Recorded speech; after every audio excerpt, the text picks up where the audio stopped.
سیدنا یونس علی نبینا علیہ الصلاۃ والسلام کی قوم کا ذکر آ رہا ہے۔ دیکھیں اللہ تعالیٰ کی یہ سنت ہے کہ اللہ تعالیٰ جب بھی کسی قوم میں کسی رسول کو مبعوث کرتا ہے تو وہ وہاں جا کر دھمکی لگاتے ہیں کہ ہم پر ایمان لے آؤ، نہیں تو بڑے دن کا عذاب تمہیں آ پکڑے گا۔ اور وہ بڑا دن ان قوموں کے لیے ایام اللہ بن جاتا ہے، جس طرح کہ حضرت موسیٰ علیہ السلام کے مخالفین کے لیے، فرعونیوں کے لیے بخاری مسلم میں آیا کہ 10 محرم کا دن ایام اللہ بن گیا کہ اس دن فرعونی ڈبو دیے گئے۔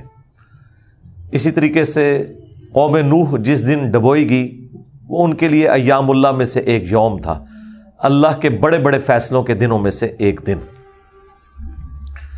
تو رسول ہمیشہ یہ دعوت دیتے ہیں کہ ہم پر ایمان لاؤ، اور اگر ایمان نہیں لاؤ گے تو بڑے دن کا عذاب تمہیں آ پکڑے گا، اور الٹیمیٹلی عذاب آتا ہے، اور اللہ تبارک و تعالیٰ اہل ایمان کو انبیاء کے ساتھ بچا لیتا ہے اور مخالفین کو تباہ و برباد کر دیتا ہے، کبھی سمندری طوفان کی شکل میں، کبھی آسمان سے پتھروں کی بارش کی شکل میں، کبھی تیز آندھیوں کے عذاب کی شکل میں، کبھی زمین میں دھسائے جانے کی شکل میں، مختلف شکلوں میں اللہ تعالیٰ کے عذابات آتے ہیں۔ اور یہ رسولوں کے کیس میں ہے، کیونکہ اللہ تعالیٰ نے پیٹ رول رسولوں کے کیس میں بیان کیا ہے، کتب اللہ لأغلبن انا ورسلی، اللہ تعالیٰ نے اپنی ڈیسٹنی میں، تقدیر میں یہ بات لکھ دی ہے کہ بے شک میرے رسول اور میں ہی غالب رہوں گا۔ تو ظاہر ہے کہ رسولوں کا غلبہ اسی صورت میں ہوگا کہ جب رسول دھمکی لگانے کے بعد خود قتل نہ ہو جائیں بلکہ ان کے مخالفین تباہ ہو جائیں، اور رسولوں کو اور اہل ایمان کو اللہ تعالیٰ بچا لے۔ ایک ایکسیپشنل کیس سیدنا عیسیٰ علیہ السلام کا ہوا ہے کہ اس وقت تو ان کے مخالفین تباہ و برباد نہیں ہوئے، حضرت عیسیٰ علیہ السلام کو اللہ تعالیٰ نے زندہ آسمانوں پہ اٹھا لیا۔ یہ ایک یونیک ایکسیپشنل کیس ہے، لیکن اس کے بعد سے اب تک یہودی اللہ تعالیٰ کے زیر عتاب ہیں اس حوالے سے کہ انہوں نے اپنی روش درست نہیں کی، اور پھر آخری عذاب کا کوڑا حضرت عیسیٰ علیہ السلام کے ذریعے ہی پڑے گا ان یہودیوں پر، اور وہ جب دنیا میں آئیں گے تو پھر یہودیوں کے خلاف قتال کریں گے۔ دنیا میں ان کا دوبارہ آنے کا مقصد ایک اعتبار سے اس حساب سے بھی بن جاتا ہے کہ انہوں نے اپنی مبارک زندگی میں اپنے مخالفین کے اوپر عذاب نہیں دیکھا تھا، وہ اب جب دوبارہ دنیا میں آئیں گے نا تو وہ عذاب اللہ تعالیٰ ان کے ذریعے ان کے مخالفین پر نازل فرمائے گا۔ یہ بھی ایک حکمت ہے حضرت عیسیٰ علیہ السلام کی دوبارہ دنیا میں آنے کی، اگرچہ یہ ان کی اولادیں ہیں لیکن روش تو انہوں نے نہیں چھوڑی۔ ایک اور ایکسیپشن ہے وہ یونس علیہ السلام کی ہے۔ ان کے کیس میں تو اللہ تعالیٰ نے بالکل ڈیفرنٹ ایک فیصلہ فرمایا کہ یونس علیہ السلام کی قوم نے جب عذاب کے آثار دیکھے تو انہوں نے توبہ کی، اور اللہ تعالیٰ نے ان سب کا ایمان قبول کر لیا، اور وہ قرآن میں آتا ہے کہ 1,00,000 سے بھی زیادہ لوگ تھے جو سارے کے سارے ایک دن میں مسلمان ہو گئے۔ یعنی یونس علیہ السلام کی سال ہر سال کی تبلیغ نے کوئی اثر نہیں دکھایا، جب عذاب کے آثار نظر آئے تو انہوں نے ایمان قبول کر لیا۔ یہ صرف یونس علیہ السلام کی قوم نہیں، باقی قوموں کے بارے میں بھی سورۃ الانبیاء میں آیا کہ جب کبھی بھی رسولوں کے مخالفین پر عذاب آتا تھا تو مخالفین اس عذاب کے وقت پھر چیخیں مارتے تھے اور کہتے تھے کہ یا اللہ ہمیں ایک دفعہ چھوڑ دے، اب ہم تیرے نبی کو مانیں گے۔ سب سے بڑا خبیث فرعون، اس کے بارے میں قرآن میں سورہ یونس میں ہی ہم پڑھ چکے ہیں کہ اس نے بھی موت کے وقت کہا تھا کہ میں ایمان لاتا ہوں موسیٰ علیہ السلام کے رب پر، بنو اسرائیل کے رب پر، اور پھر اللہ تعالیٰ نے جواب میں فرمایا آن، اس وقت اب ایمان لے کر آیا، اس وقت ایمان لانا تجھے کوئی فائدہ نہیں دے گا۔ جو جامع ترمذی میں بھی حدیث ہے کہ موت کے غرغرے سے پہلے پہلے توبہ قبول ہے۔ یہ جو موت کا غرغرہ ہے نا، یہ امتوں کے کیسز میں عذاب کے آثار کا سامنے نظر آنا ہے۔ وہ پوری قوم کے لیے موت کے غرغرے کا وقت ہے، اگرچہ وہ ان پہ نظر نہیں آئی ہے، لیکن وہ اللہ کا فیصلہ ہو چکا ہے، وہ اب انہوں نے کنفرم مرنا ہی مرنا ہے۔ وہ آثار جب نظر آنا شروع ہوئے تو باقی قومیں بھی آہو بکا کرتی تھیں، اس قوم نے بھی آہو بکا کیا، اور اللہ تعالیٰ نے ان کے کیس میں وہ سن لیا اور انہیں بچا لیا۔ اور جب یونس علیہ السلام واپس آئے وہ تو دنگ رہ گئے کہ یہ کیا ہوا، میں تو انہیں عذاب کا وعدہ دے کے گیا تھا، یہ سارے کے سارے زندہ سلامت ہیں۔ اور اس سے بڑھ کر ان کو حیرانگی یہ ہوئی کہ وہ سب کے سب لوگ ایمان بھی لے آئے. تو اب حضرت یونس علیہ السلام کو وہ غم تو بھول گیا کہ میرا دیا ہوا وعدہ پورا نہیں ہوا. ظاہر ہے ایک امبیرسمنٹ تو تھی کہ آپ قوم کو کہہ کے یہ نکلے ہیں کہ اب تم پہ عذاب آئے گا, اور عذاب نہیں آیا. تو امبیرسمنٹ تو حضرت یونس علیہ السلام نے فیل کی, لیکن اس کی کمپنسیشن اللہ نے اس حوالے سے کر دی کہ جو ان کا مقصد ہے وہ پورا ہو گیا کہ لوگ ایمان لے آئے. آپ سورۃ الاعراف میں, سورہ ہود میں بھی دیکھیں گے کہ جب کبھی قوموں پر عذاب آتا ہے تو اینڈ پہ وہ قوم کا پیغمبر عذاب دیکھنے کے بعد اپنی قوم سے مخاطب ہو کے کہتا ہے کہ میری قوم, میں نے تو بڑی کوشش کی تھی کہ تمہیں اس عذاب سے بچا لیتا, لیکن تم خود گمراہی پر تلے ہوئے تھے. تو عذاب کے بعد بھی قوموں کا درد پیغمبروں کے سینے میں رہتا ہے, ایک نیچرل چیز ہے. رقیق القلب ہوتے ہیں نا جو پیغمبر ہوتے ہیں. تو یہاں پر جب انہوں نے دیکھا سب ایمان لے ہیں تو ظاہر ہے کہ وہ ایک ہیپی اینڈنگ ہوئی ہے. کیا ڈراپ سین ہوا ہے. میں کبھی بعض اوقات یہ جب حضرت یونس علیہ السلام کی قوم کا واقعہ قرآن میں پڑھتا ہوں نا, تو میں بڑی خواہش کرتا ہوں کہ میں جنت میں جا کے یہ منظر دیکھوں کہ وقت کا پیغمبر عذاب کی وعید سنا کے گیا ہے اور لوگ چیخو پکار کر رہے ہیں, اور ایسا یونیک کیس ہو گیا ہے, سمجھ لیں مردے ہی زندہ ہو گئے, کہ اللہ تعالیٰ ان کی چیخو پکار سن کے ان کی توبہ بھی قبول کر لیتا ہے. اور پھر یونس علیہ السلام جب واپس آتے ہیں ان کی حیرانگی کیا ہوگی. ٹھیک ہے, کیا ڈراپ سین ہوگا. میں کہتا ہوں جی اس طرح کی کوئی ٹریجک فلم نہیں ہو سکتی جو یونس علیہ السلام اور ان کی قوم کی ہے. اور وہ کیوں ہوا؟ صرف یونس علیہ السلام سے ایک اجتہادی خطا ہوئی. ہم اسے گناہ نہیں کہتے, وہ خطا ہے. انبیاء خطا کرتے ہیں, لیکن چونکہ وہ اپنی خطا پر قائم نہیں رہتے اور وہ گناہ کے زمرے میں بھی نہیں ہے, غلطی ہے بحیثیت انسان. انسان غلطیوں سے پاک اگر ہم پیغمبروں کو کہتے ہیں تو یہ پاک وہ والا نہیں ہے جس طرح اللہ پاک ہے. آپ سبحان کا لفظ صرف اللہ کے ساتھ بولتے ہیں, کوئی پیغمبر بھی سبحان نہیں ہے. پرفیکٹ صرف اللہ ہے. دیکھیں انسان تو ہے ہی امپرفیکٹ. جب ہم نیند کے محتاج, کھانے پینے کے محتاج, اس کے بعد ٹوائلٹ کے محتاج, اور سب سے بڑھ کر اپنی زندگی کے لیے اپنے رب کے محتاج, تو انسان تو پرفیکٹ ہے ہی نہیں ہے. پرفیکٹ صرف اللہ ہے جو کسی کا محتاج نہیں ہے. غلطیوں سے پاک صرف اللہ ہے, باقی غلطی تو کسی سے ہو سکتی ہے. لیکن پیغمبر کو ہم جو کہتے ہیں نا کہ پیغمبر غلطیوں سے معصوم ہے, عصمت انبیاء کا عقیدہ, اس کا مطلب یہ ہے کہ وہ گناہ نہیں کرتے. خطا بہرحال ان سے ہو جاتی ہے, اور خطا جب ہوتی ہے تو اللہ تعالیٰ ان کی ریمیڈی فرماتا ہے, ان کی اصلاح کرتا ہے. وہ اپنی خطا پر قائم نہیں رہتے, رجوع کر لیتے ہیں, اور جب رجوع کرتے ہیں تو امت کے لیے وہ رول ماڈل ہوتے ہیں. آج کی ڈیٹ میں رسول اللہ صلی اللہ علیہ وآلہ وسلم معصوم ہے کہ اگر زندگی میں کوئی اجتہادی خطا ان سے ہوئی تو اللہ تعالیٰ نے اس کی ریمیڈی فرما دی اور پھر اس غلطی کو معاف کر دیا. وہ گناہ نہیں تھا, یہ ذہن میں رکھیے گا. گناہ اور غلطی میں فرق ہے. گناہ وہ ہوتا ہے کہ جو پوری وعید معلوم ہونے کے باوجود انسان وہ ایکٹیویٹی پرفارم کر لے. اجتہادی خطا یہ ہوتی ہے کہ وہ ایک ایسی صورتحال اس کے سامنے آئے جس میں اس کے سامنے دو آپشن موجود ہوں, اور اس میں سے وہ ایک ایسا آپشن اڈاپٹ کر لے جو اللہ کی مرضی نہ ہو, اور جو اللہ کی مرضی والا آپشن ہے اسے وہ ترک کر دے. اور یہ وہ بدنیتی پہ نہیں کر رہا, اس کی سمجھ میں ہے ہی ہے اس کا آپشن, وہ نافرمانی سمجھ کے نہیں کر رہا. جس طرح نبی علیہ السلام نے کیا, غزوہ بدر کے قیدیوں کو چھوڑ دیا. سورہ محمد میں یہ آیت نازل ہو چکی بھی تھی کہ جب تک فتنہ مکمل طور پر ختم نہیں ہو جاتا آپ نے ان کو قتل کرنا ہے, اپنے مخالفین کو. قتال کی آپ کو اجازت دی گئی. سورہ محمد کا نام ہی سورہ قتال ہے. ہاں جب فتنہ ختم ہو جائے اس کے بعد جو جنگیں ہوں گی نا, اس کے بعد آپ کی مرضی ہے, چاہے تو فدیہ لے کے کافر قیدیوں کو چھوڑ دیں اور چاہے آپ انہیں قتل کریں. اب بدر کے بعد فتنہ تو ختم نہیں ہوا تھا, لیکن نبی علیہ السلام نے یہ ایزیوم کیا کہ 70 سردار ان کے مر گئے, ان کی کمر ٹوٹ گئی, وہ جو 70 ہم نے قیدی کیے ہوئے, چلو ہم انہیں فدیہ لے کے چھوڑ دیتے ہیں, شاید یہ لوگ اسلام قبول کر لیں. اپنی شرافت کی وجہ سے نبی علیہ السلام نے ایسا کیا.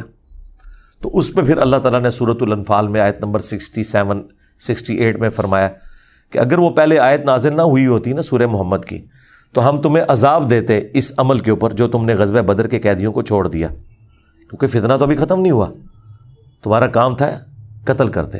اور حضرت عمر کا مشورہ بھی یہی تھا, بخاری مسلم میں, لیکن نبی علیہ السلام اور حضرت ابوبکر اپنی شفقت کی وجہ سے انہوں نے یہ پلی لی کہ وہ آیت میں آیا نا کہ فتنہ جب ختم ہو جائے تو پھر تمہاری مرضی ہے، تو ہم یہ ایزیوم کرتے ہیں کہ فتنہ ختم ہو گیا. یہ بدنیتی کی وجہ سے نہیں تھا، واقعی انہوں نے یہ ایزیوم کیا تھا. لیکن وہ کس قسم کے ناہنجار لوگ تھے. حضرت عمر رضی اللہ تعالیٰ عنہ نے یہ کنکلوڈ کیا کہ نہیں، یہ اس قابل ہیں، یہ قتل ہونے چاہیے. بہرحال وہ اجتہادی خطا اللہ تعالیٰ نے معاف کی. اس طرح باقی انبیاء کرام کے بارے میں حضرت آدم علیہ السلام کی غلطی کا ذکر ہے. موسیٰ علیہ السلام سے بندہ مر گیا تھا، نوح علیہ السلام نے اپنے کافر بیٹے کے لیے دعا کر دی تھی. حالانکہ آج ایک مسلمان، عام مسلمان کو بھی پتہ ہے کہ کافر کی مغفرت نہیں ہو سکتی. تو نوح علیہ السلام کو کیا نہیں پتہ تھا؟ بس وہ وقتی طور پر ایک سمجھ لیں ایک باپ کی حیثیت سے ان کا دل پسیج گیا. انہوں نے کہا یا اللہ تو نے وعدہ کیا تھا مجھ سے کہ تو مجھے اور میرے گھر والوں کو بچائے گا، تو میرا بیٹا بھی تو میرے گھر والا تھا. تو اللہ تعالیٰ نے فرمایا کہ اس چیز کا سوال نہ کر جس کے بارے میں تجھے علم نہیں ہے. بڑا کریٹیکل جملہ تھا، اس میں مسئلہ تقدیر بھی چھپا ہوا ہے. ایک تو سمپل معنی ہے کہ اس بارے میں مجھ سے سوال کیوں کر رہا ہے؟ تم نے کب یہ ایزیوم کر لیا کہ تمہارے گھر والے اگر کفر کریں گے تو میں انہیں چھوڑ دوں گا؟ گھر والوں سے مراد وہ گھر والے تھے جو ایمان لے کر آئیں گے. آپ کی بیوی نہیں لائی، ایک بیٹا نہیں لایا، باقی گھر والے لے آئے ایمان، تو بچ گئے.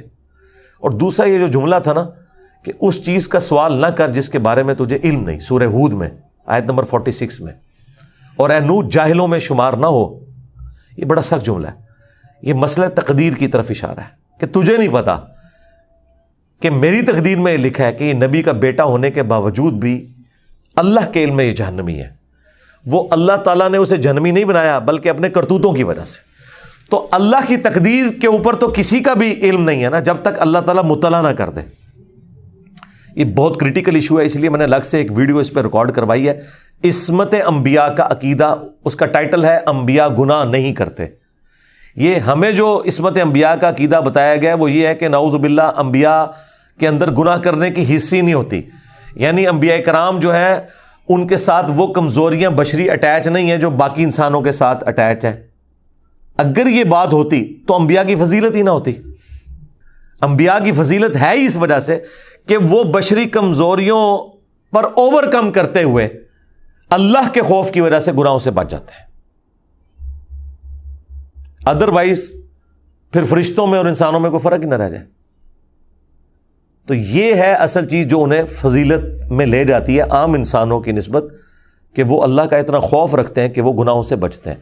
رہی لغزش اجتہادی خطا وہ ہو سکتی ہے. تو میں نے وہ انبیاء گناہ نہیں کرتے اس میں تفصیل کے ساتھ واقعات مختلف قرآن سے بیان کیے. سورہ یوسف میں ہے کہ اس عورت نے یوسف کا قصد کیا، یوسف بھی عورت کا قصد کر لیتا اگر اپنے رب کی برہان نہ دیکھتا. اب اندازہ کریں، اللہ تعالیٰ فرما رہا ہے کہ یوسف علیہ السلام بھی اس برائی میں پڑ جاتے اگر اللہ تعالیٰ انہیں ایک خاص نشانی نہ دکھاتا. وہ قرآن میں تو رپورٹ نہیں ہوئی، اسرائیلی روایتوں میں آتا ہے کہ اللہ تعالیٰ نے اس وقت حضرت یوسف علیہ السلام کو اپنے والد کی شبیہ دکھا دی تھی، حضرت یعقوب علیہ السلام کی، اور وہ انگلی سے یوں اشارہ کر رہے تھے کہ یہ کام نہیں کرنا تم نے. یا اس وقت شیطان بھیانک شکل میں انہیں نظر آ گیا کہ یہ شیطان مجھ سے برائی کا کام کروانے لگا ہے. بہرحال کوئی نشانی اللہ نے دکھائی ہے قرآن میں ہے اور اس کی وجہ سے وہ برائی سے بچے ہیں. اس کا مطلب ہے کہ ان میں مادہ موجود تھا لیکن اللہ نے انہیں بچایا ایک نشانی کے ذریعے. تو انبیاء کی اللہ تعالیٰ حفاظت کر لیتا ہے. یونس علیہ السلام سے جو آپ سمجھ لیں اجتہادی خطا جسے ہم گناہ نہیں کہتے وہ یہ ہوئی کہ جب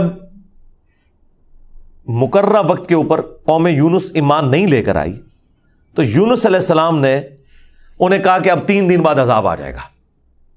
جو اللہ نے وعدہ کیا تھا کہ یہ ان کا سمجھ لیں ٹائم اینڈ ہو رہا ہے، اس ٹائم لائن کے بعد عذاب آنا ہے. لیکن ساتھ یہ ضروری تھا کہ اللہ تعالیٰ کی وحی کا انتظار کرنا ہے اس علاقے کو چھوڑنے سے پہلے. تمام انبیاء جب قوموں کو وحی سناتے ہیں نا تو پھر اللہ تعالیٰ کی وحی کی اجازت کے بعد اس علاقے کو چھوڑتے ہیں. نبی اسلام نے بھی ہجرت دیکھیں اینڈ پہ کی ہے، ایویں نہیں، مطلب آپ خود سے نہیں نکلے، اللہ تعالیٰ کی وحی کے ذریعے نکلے. قرآن میں سورۃ الانفال میں آیا تھا کہ یہ جب کافر کہتے تھے نا کہ ہم پر عذاب کیوں نہیں نازل ہوتا، ہم نبی کا انکار کر رہے ہیں، تو اللہ تعالیٰ نے فرمایا کہ جب تک اے نبی تم ان میں موجود ہو ہم ان کو عذاب نہیں دیں گے. اللہ کی سنت ہے کہ جب کبھی کسی قوم کو عذاب دینا ہوتا ہے نا تو اس قوم میں سے انبیاء اور اہل ایمان کو الگ کرتا ہے، پھر باقی کی قوم پر عذاب آتا ہے، اور وہ اللہ تعالیٰ نے نکالا اور غزوہ بدر میں لا کے ڈبویا ان کو، جس طرح فرعونیوں کو اپنے محلات سے نکال کے سمندر میں غرق کیا تھا، مشرکین عرب کو اپنے گھروں سے نکال کر بدر میں ڈبویا صحابہ کرام کی تلواروں کے ذریعے۔ یہ عذاب استیصال کی ایک قسط ان پر آئی تھی۔ تو یونس علیہ السلام نے ازیوم کیا کہ ظاہر ہے کہ اس کے بعد عذاب تو آنا ہی ہے، لیکن ان کی شان اس سے بلند تھی کہ وہ وحی کا انتظار کیے بغیر نکل گئے۔ بس جب وہ نکلے، جس کشتی میں سوار ہوئے، وہ کشتی جو ہے وہ بھنور میں پھنس گئی، اور ان کی اپنی ایک نارمز چل رہی تھیں کہ اگر کشتی بھنور میں پھنس جائے تو یہ اس چیز کی علامت ہے کہ کوئی غلام اپنے آقا کی اجازت کے بغیر بھاگ کر آ گیا۔ پھر وہ قرعہ اندازی کرتے تھے، اور جس کے نام قرعہ نکلتا تھا اس کو فدیے کے طور پر وہ سمندر میں ڈال دیتے تھے۔ پہلی دفعہ قرعہ اندازی کی گئی، بیلٹنگ، تو حضرت یونس علیہ السلام کا نام نکلا۔ ان کا نہیں، یونس علیہ السلام تو اس طرح ہو ہی نہیں سکتا۔ دوسری بار، تیسری بار، تینوں بار یونس علیہ السلام کا نام نکلا قرعہ اندازی میں۔ تو یونس علیہ السلام نے، اچھا قرآن میں اشارتاً اس کا ذکر ہے، اسرائیلی روایتوں میں تفصیل کے ساتھ ہے، لیکن یہ بالکل قرآن میں فٹ ان بیٹھتی ہیں۔ یعنی آپ کو یہ تو بتایا گیا کہ یونس السلام مچھلی کے پیٹ میں رہے، تو وہ مچھلی کے پیٹ میں پہنچے کیسے تھے؟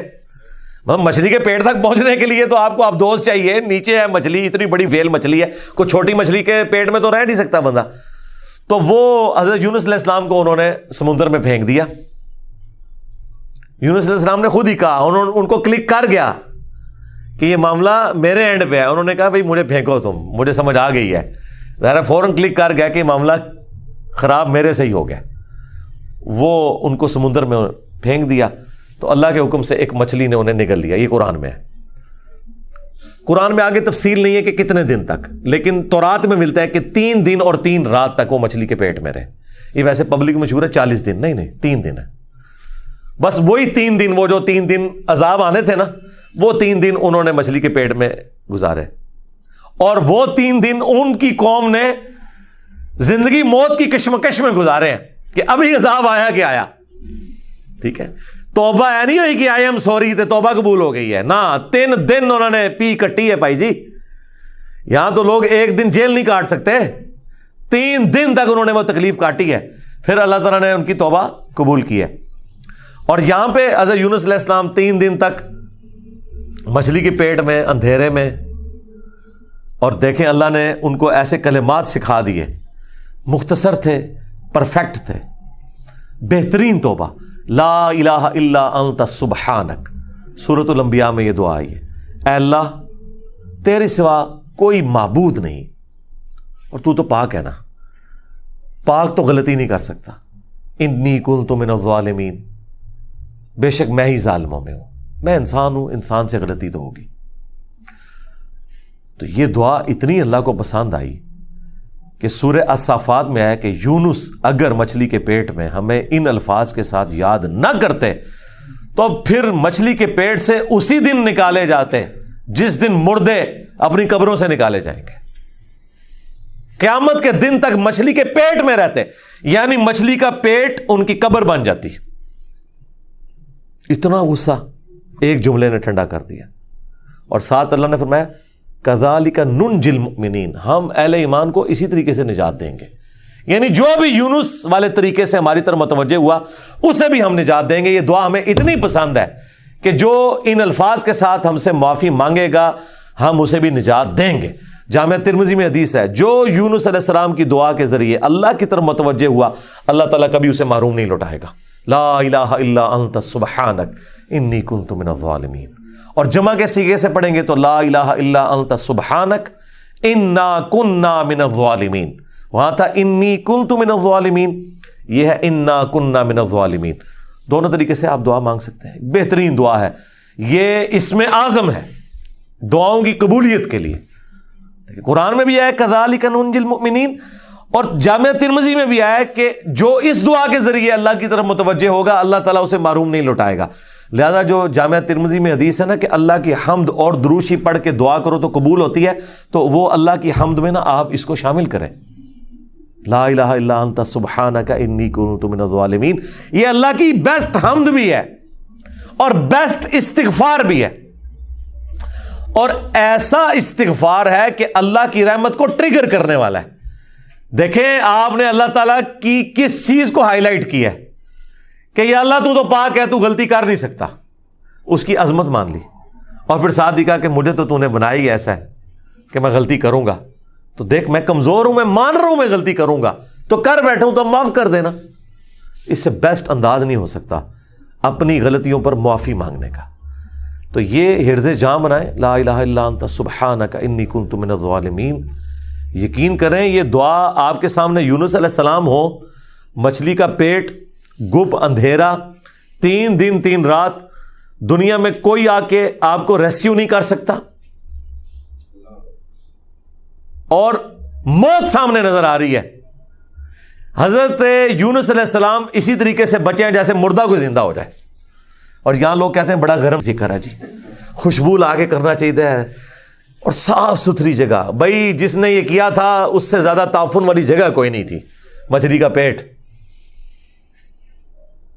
یہ تو چلتے پھرتے، نہ اس کے لیے وضو ہونا شرط ہے، نہ اس کے لیے غسل ہونا شرط ہے، اس کے لیے صرف ایک نیک نیتی کے ساتھ اللہ کی طرف متوجہ ہونا شرط ہے کہ آپ مان لیں کہ آپ کمزور ہیں، طاقتور وہ ہے، آپ غلطی کریں گے وہ غلطی نہیں کرتا، آپ معافی مانگیں گے وہ معافی دینے والا ہے۔ اللہ بھی التواب ہے اور بندے بھی توبہ کرنے والے ہیں۔ اللہ کی توبہ یہ ہے کہ جب آپ اللہ کی طرف رجوع کرتے ہیں، توبہ کا مطلب ہوتا ہے رجوع لانا، تو اللہ آپ کی طرف رجوع لے آتا ہے۔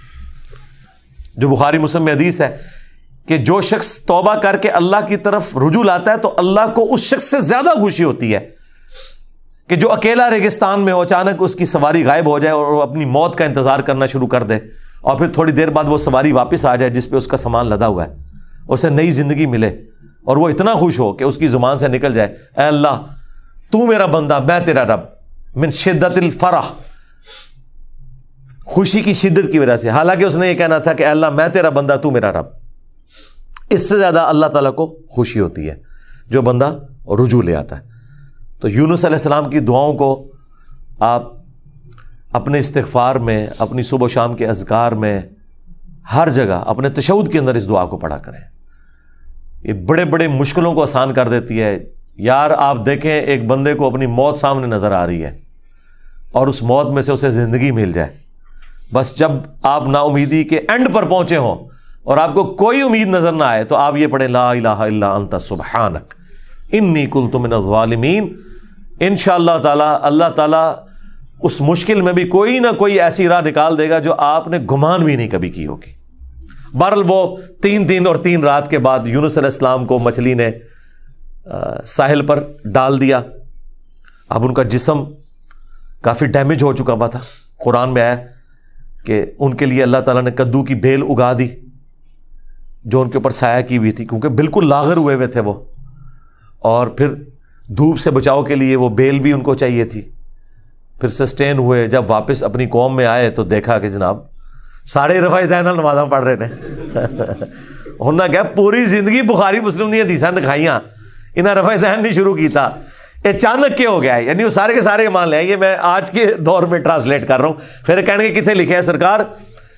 دیکھیں اللہ تعالیٰ ہر دور میں اپنے بندے بھیجتا ہے جو اس دور کی لینگویج میں ان کو وہ بات سمجھاتے ہیں۔ تو انہوں نے دیکھا بھی انقلاب یہ کہاں سے آ گیا، سارے اونچی آمین کہہ رہے ہیں، سارے رفع الیدین سے نماز پڑھ رہے ہیں، سارے نے جڑے اپنی شلواریں جھونگ لیاں نے، کیا ہو گیا ہے؟ تو پتہ چلا کہ جناب اللہ تعالیٰ نے معاف کر دیا ان کو۔ اور یہ ایک ایسا ایکسیپشنل واقعہ ہے جو اللہ تعالیٰ کی پوری بنائے ہوئے پلان کے اندر، پوری ڈیسٹنی میں، پوری انسانی تاریخ میں اور کسی کے لیے نہیں ہوا۔ اس خاص واقعے کی وجہ سے ہی اس سورت کا نام سورہ یونس ہے۔ اگرچہ یونس علیہ السلام کا ذکر آپ نے دیکھ لیا، بس یہ اتنا صحیح آ رہا ہے، یہ باقی پورے واقعات قرآن میں سکیٹرڈ فارم میں ہے۔ سورہ ہود سے میں نے بیان کیا، سورۃ الاعراف، باقی صورتوں سے جوڑ کے آپ کو ایک جگہ پوری پکچر بتائی ہے۔ حالانکہ عام بندے سے پوچھے نا کہ سورہ یونس میں کیا ہوگا تو وہ یہ بتائیں گے آپ کو کہ سورہ یونس میں یہ لکھا ہوا ہوگا کہ حضرت یونس علیہ السلام کتنے خوبصورت تھے، ان کی زلفوں کا رنگ کیا تھا، ان کے ماں باپ کہاں رہتے تھے، وہ کہاں پیدا ہوئے، کہاں فوت ہوئے. عام آدمی تو یہ سمجھ رہا ہوگا، حالانکہ سورہ یونس کا جو مرکزی ٹاپک ہے نا وہ توحید ہے، ٹوٹل توحید.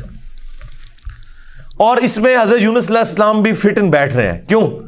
توحید کا مطلب یہ ہے کہ ہوگا وہ جو اللہ چاہے گا، اور اللہ چاہے تو اپنا بنایا ہوا قانون بھی توڑ سکتا ہے. اللہ اپنے قانون کا بھی کوئی پابند نہیں ہے، لیکن یہ دنیا کے اعتبار سے، آخرت کے لیے نہیں. آخرت کے لیے اللہ نے قرآن میں یہ بتایا کہ میں اپنے وعدے کے خلاف نہیں چلوں گا. آخرت اللہ کا قانون نہیں ہے، وعدہ ہے. اور اگر اللہ وعدہ توڑتا ہے نا تو وہ اللہ نہیں رہتا، کیونکہ جو وعدہ پورا نہ کرے وہ جھوٹا ہوتا ہے، اور جھوٹ اللہ کی طرف منسوب نہیں. لیکن دنیا میں اللہ تعالیٰ اپنے بنائے ہوئے قوانین توڑ دیتا ہے. وہ اللہ کے کوئی وعدے نہیں ہے. اللہ کا قانون ہے کہ آگ جلائے گی، ابراہیم کو نہیں جلایا تو اللہ تعالیٰ کو اس سے کوئی فرق نہیں پڑتا. یہ اللہ کا کوئی وعدہ نہیں تھا. چھری کاٹتی ہے، اسماعیل علیہ السلام کو نہیں کاٹا، یہ اللہ کا قانون ٹوٹا. سمندر میں انسان غرق ہو جاتا ہے، موسیٰ علیہ السلام کے لیے راستہ بن گیا، یہ اللہ کا قانون ٹوٹا معجزے کے طور پر. آخرت میں کوئی قانون نہیں ٹوٹے گا. جو مواہد دنیا سے گیا، اللہ کا تابع فرمان، پیغمبروں کا مطیع، پھر اس پہ تقدیر غالب نہیں آئے گی کہ نہیں جی اے تیری میں ایک گل سنبھال کے رکھی ہے لہذا تو زیرو نل ملٹیپلائی ہو گیا. نہیں، وہاں بھائی نیکیاں تولی جائیں گی. چاہے گناہوں کے پلڑے میں بڑے سے بڑا گناہ بھی آ گیا شرک کے سوا، اور نیکیاں بھاری ہو گئی تو اللہ تعالیٰ کسی کو یہ کہے گا کہ بھی نہیں کہ بالکل دوتے زیرو زیرو ہی بچے ہیں. نہیں، بس یہ میرا وعدہ ہے کہ میں بچا لوں گا. بلکہ اللہ کی تو رحمت اس سے بھی زیادہ ہے. وہ تو اپنے پیغمبر کی شفاعت سے جن کے نیکیوں کے پلڑے ہلکے بھی ہو جائیں گے ان کی بھی کمپنسیشن فرما دے گا اگر وہ شرک نہ کرتے ہوئے. انشاءاللہ تعالی ہمیں تو اللہ تعالیٰ بغیر حساب و کتاب کی جنت میں داخلہ عطا فرمائے. آمین. مع النبیین والصدیقین والشہداء والصالحین. آمین. بہرحال یونس علیہ السلام جب واپس آئے، انہوں نے یہ ساری بہاریں دیکھی تو ظاہر ہے کہ خوشی خوشی انہوں نے اس کو ایکسیپٹ کیا، اور اللہ تعالیٰ نے پھر اس کو قیامت تک کے لیے قرآن میں نقل کر دیا. اب یہ وہ الفاظ، اب یہ پورے واقعات آپ کے سامنے ہو تو اب آپ اس کا ٹیسٹ فیل کریں. اعوذ باللہ من الشیطان الرجیم، بسم اللہ الرحمن الرحیم. فلولا كانت قرية آمنت فنفعها ایمانها، پس کیوں ایسا نہ ہوا کہ کوئی بستی ایمان لائی ہو تو اس کو ایمان لانا نفع دے دیتا. یہ کبھی ہوا ہی نہیں ایسا. الا قوم یونس، سوائے قوم یونس کے، کہ یونس علیہ السلام کی اجتہادی خطا جو ڈیبٹ تھی وہ کریڈٹ بن گئی ان کے امت کے حق میں، کہ چونکہ ان کے وقت کے پیغمبر نے اللہ کی وحی کے انتظار کے بغیر وہ جگہ چھوڑ دی تھی، اللہ نے اس کا بینیفٹ ان کی قوم کو دے دیا. لما آمنوا، جب وہ ایمان لے آئے، کشفنا عنہم عذاب الخزی فی الحیات الدنیا، تو ہم نے دور کر دیا ان سے، کھول دیا دنیا کی زندگی کی رسوائی کا عذاب. وَمَتَّعْنَاهُمْ إِلَىٰ حِينٍ، اور ہم نے انہیں دنیا میں لطف اندوز ہونے کے لیے ایک اور مدت فراہم کر دی. اللہم احسن عاقبتنا فی الامور کلیہا واجرنا من خزی الدنیا وعذاب الآخرہ. آمین. تو یہاں پر وہ عذاب ہم نے ان سے دور کر دیا، یعنی وہ عذاب آیا ہوا تھا، اس کے آثار نمایاں تھے، پھر اللہ تعالیٰ نے وہ کھول دیا. وہ جس شکل میں بھی تھا، کوئی بادل آئے ہوئے تھے پھر کھول دیے. وَلَوْ شَاءَ رَبُّكَ لَآمَنَ مَنْ فِي الْأَرْضِ كُلُّهُمْ جَمِيعًا، اور اگر تمہارا رب چاہتا تو جتنے لوگ زمین میں آباد ہیں سب کے سب ہی مومن ہو جاتے. اس کا کیا مطلب ہے کہ اگر اللہ تعالیٰ زبردستی ہدایت دینا چاہتا، اس کا یہ مطلب نہیں ہے کہ اللہ تعالیٰ یہ چاہتا ہے کہ لوگ جہنم میں جائیں. یہ رسول اللہ کو سنگولر کے سیغے سے تسلی دی جا رہی ہے کہ اگر اللہ تعالیٰ نے زبردستی ایمان دینا ہوتا نا تو دے دیتا سب کو، لیکن اللہ تعالیٰ یہ چاہتا ہے کہ لوگ خود سے اپنی چوائس سے مجھے چوز کریں. افانت تکرہ الناس حتی یکونوا مؤمنین، تو اے نبی کیا آپ لوگوں کو مجبور کرنا چاہتے ہیں یہاں تک کہ وہ ایمان لے آئیں؟ یعنی آپ نے زبردستی نہیں کرنا۔ حضور ٹینشن ہی بڑی لیتے تھے کہ میں دعوت دے رہا ہوں لوگ قبول نہیں کر رہے، تو حضور کو کہا کہ آپ نے ٹینشن نہیں لینی، جنہوں نے جہنم میں جانا ہے جائیں۔ سورۃ البقرہ میں آیا کہ ہم آپ سے نہیں پوچھیں گے لوگ جہنم میں کیوں پہنچ گئے۔ سورہ طٰہٰ میں آیا کہ ہم نے قرآن اس لیے نازل نہیں کیا کہ آپ مشقت میں پڑ جائیں۔ ما انزلنا علیک القرآن لتشقى الا تذکرۃ لمن یخشی، یہ اس کے لیے ہے جو اللہ کی دھمکی سے ڈر جائے۔ وما كان لنفس ان تؤمن الا باذن اللہ، اور کسی جان کے لیے یہ ممکن ہی نہیں ہے کہ وہ ایمان لے آئے مگر اللہ کے اذن سے۔ مراد یہ کہ صرف کوشش بھی کوئی چیز نہیں ہے، اللہ کی طرف متوجہ بھی ہوں، تقدیر پلس کوشش دونوں مل کے کمپلیشن کی طرف جاتے ہیں۔ ربنا لا تزغ قلوبنا بعد اذ ہدیتنا وہب لنا من لدنک رحمہ انک انت الوہاب، آمین۔ وَيَجْعَلُ الرِّجْسَ عَلَى الَّذِينَ لَا يَعْقِلُونَ، اور اللہ تعالیٰ کی سنت ہے کہ وہ گندگی ڈال دیتا ہے ان لوگوں پر جو بے سمجھ ہیں، یعنی جو اپنی عقل کو استعمال نہیں کرتے ان پر اللہ گندگی ڈال دیتا ہے، انہیں حق بات سجائی نہیں دیتی، اور دوسروں کو اللہ تعالیٰ ان کی کوشش کی سبب ایمان دے دیتا ہے۔ اس کو آپ دنیا میں مثال سے سمجھیں، ایک ہی بارش برستی ہے نا، زرخیز زمین پر برستی ہے تو وہاں سے کھیتی نکلتی ہے، اور گندگی کے ڈھیر پہ جب وہ بارش پڑتی ہے تو بدبو نکلتی ہے۔ اس میں بارش کا قصور نہیں ہے، اس گندگی کے ڈھیر کا ہے۔ ایک شخص نے اپنے آپ کو خود گندگی کا ڈھیر بنا لیا کہ اس نے حق بات قبول نہیں کرنی، تو اس کا اینڈ رزلٹ یہی نکلنا ہے کہ اس سے آپ پورا قرآن گزار دیں، اس سے کوئی فرق نہیں پڑتا۔